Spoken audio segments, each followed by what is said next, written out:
त्रेतायुग में चक्रवेण नामक एक राजा थे। कहने को तो वो बहुत बड़े साम्राज्य के स्वामी थे, पर अपना जीवन त्यागी, तपस्वी, धर्मात्मा, विरक्त, ज्ञानी की तरह बिताते थे। राजकोष का धन वह अपने तथा अपनी पत्नी के लिए बिल्कुल नहीं लेते थे। उनका कहना था कि प्रजा से कर रूप में प्राप्त धन प्रजा की सेवा में ही लगना चाहिए। अगर राजा उसमें से अपने उपयोग के लिए लेता है तो वह प्रजा की धरोहर के साथ कपट करता है। प्रजा पर उनका बहुत प्रभाव था। वह अपना जीवन निर्वाह अपने श्रम से उपजाए कृषि, अन्न, फल तथा शाक आदि से करते थे। उनकी पत्नी भी आभूषण रहित बहुत सादगी से रहती थी। एक बार राज्य में किसी पर्व पर मेला लगा तो मेले में चक्रवेण के राज्य की प्रजा खूब सज धज कर आई। स्त्रियां रेशमी वस्त्रों तथा स्वर्णाभूषणों से सजी धजी थीं।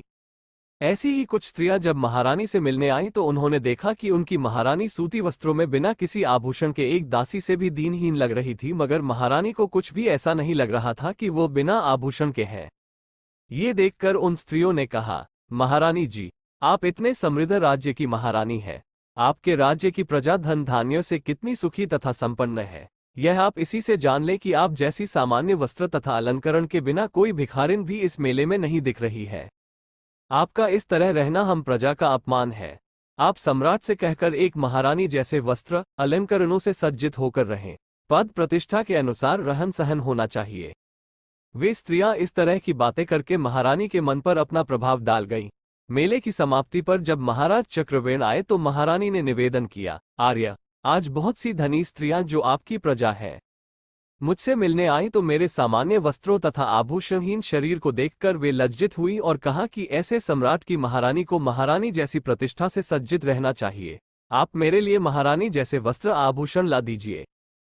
चक्रवेण राजा ने सोचा कि थोड़ी देर के कुसंग से रानी की बुद्धि कैसे विचलित हो गई। फिर उन्होंने प्रकट रूप से कहा, रानी, मेरे पास वैसा वस्त्र आभूषण लाने के लिए धन कहाँ है।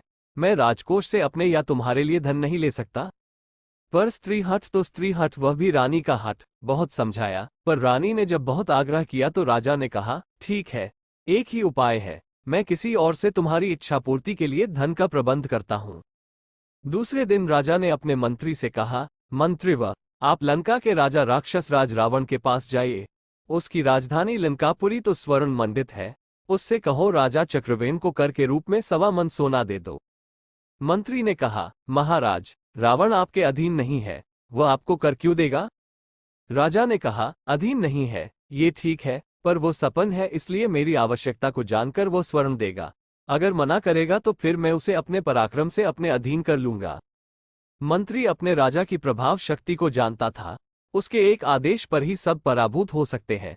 मंत्री रावण के दरबार लंका में गया और महाराज चक्रवेण का आदेश सुनाया।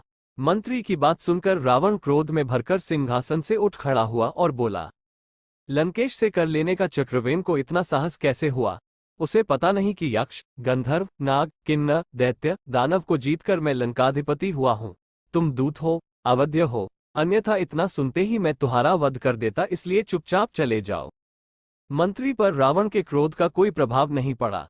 उसने कहा, लंकेश, ठीक है, मैं जा रहा हूं, पर यह बात शायद आप नहीं जानते कि महाराज चक्रवेण के प्रभाव चक्र से इस भूमंडल से समस्त जीव स्तंभित हो जाते हैं।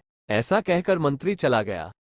रावण को बड़ा आश्चर्य हुआ। क्रोध के साथ साथ रावण को हंसी भी आ रही थी। उसने उसी रात को सारी बात मंदोदरी को सुनाया। मंदोदरी ने कहा, तो महाराज आपको कर दे देना चाहिए। राजा चक्रवेण कोई साधारण राजा नहीं है, उनके नाम का चक्र चलता है। रावण को मंदोदरी की बातें सुनकर हंसी आ गई। रावण ने सोचा, मंदोदरी पागल हो गई है या फिर मुझसे मजाक कर रही है। परंतु अगली सुबह मंदोदरी कबूतर को दाना डाल रही थी, तभी वहां रावण आ पहुंचा। तब मंदोदरी ने कहा, तुम्हें इंद्र की सौगंध जो एक दाना चुगे, पर कबूतर दाना चुगते रहे। फिर मंदोदरी ने कहा, तुम्हें लंकापति रावण की सौगंध जो एक भी दाना चुगा, लेकिन अभी भी कबूतरों ने दाना चुगना बंद नहीं किया। तब मंदोदरी ने कहा, तुम्हें राजा चक्रवेण की सौगंध जो एक भी दाना चुगे। ये सुनते ही सभी कबूतरों ने दाना चुगना बंद कर दिया, लेकिन एक कबूतर जो बहरा था उसने दाना चुगना चालू रखा। उसके दाना चुगते ही उस कबूतर का मस्तक फट गया और वो वहीं मर गया। तब मंदोदरी ने कहा, आपने देखा राजा चक्रवेण का प्रभाव। लेकिन रावण को ये सब मंदोदरी की माया लगी, उसने इस पर यकीन नहीं किया। तभी राजा चक्रवेण का मंत्री पुनः वापस आ गया। दोबारा उसे आया देख रावण ने कहा, अब क्यों आए हो। मंत्री ने कहा, महाराज, अब कुछ लेने नहीं आया, आपको एक कौतुक दिखाने आया हूं। आप मेरे साथ पूर्व दिशा के परकोटे के बाहर चलने का थोड़ा कष्ट करें। रावण बाहर आया तो मंत्री ने स्वनिर्मित मिट्टी की नकली लंका दिखाकर कहा, महाराज, ये लंका आपकी लंका की नकल है। मैं इसकी एक दिशा के कंगूरों को गिराता हूँ। ये कहकर उसने कहा, महाराज चक्रवेन की दुहाई है, लंकेश कर नहीं दे रहा है। ये कहकर उसने नकली लंका के उस दिशा के कंगूरों को तोड़ दिया। उसके टूटते ही असली लंका का वह भाग भरभराकर ध्वस्त हो गया। ये देखकर रावण को आश्चर्य हुआ। रावण की यह दशा देखकर मंत्री ने कहा, लंकापति, महाराज चक्रवेन को कर लेने के लिए युद्ध की आवश्यकता नहीं पड़ेगी। उनका अदृश्य पुण्य चक्र पल भर में आपकी इस स्वर्ण नगरी को ध्वस्त कर देगा। विश्वास न हो तो अपनी आंखों से पूरी लंका को मटियामेट होकर समुद्र में समाते देख सकते हैं। रावण इतना ही देखकर डर गया। उसने 1.25 मन सोना देकर मंत्री को विदा किया। मंत्री सोना लेकर महाराज चक्रवेन तथा महारानी के सामने उपस्थित हुआ। रानी ने मंत्री से पूछा, ये सोना तुम कहां से और कैसे लाए?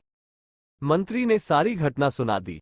रानी अपने पति के नाम के प्रभाव का प्रताप सुनकर बड़ी लज्जित हुई कि उसने अपने पति के पुण्य प्रताप को नहीं जाना, जिसके नाम की दुहाई से ही लंका ध्वस्त हो सकती है, रावण कर दे सकता है, उसके लिए वस्त्र आभूषणों का क्या महत्व है। रानी ने कहा, मंत्रीवर, आप ये सारा सोना लंकेश को तत्काल लौटा आए। इस घटना से मुझे वे वस्त्र आभूषण प्राप्त हो गए जो शरीर को नहीं, आत्मा को अलंकृत करते हैं। मेरे हृदय पर पड़े थोड़ी देर के कुसंग का प्रभाव मिट गया है। मंत्री ने सारी बात बताकर सारा सोना लंकापति को वापस कर दिया। रावण के हृदय पर चक्रवेन के त्याग का अत्यधिक प्रभाव पड़ा। मंत्री को उसने बड़े आदर सत्कार से विदा किया।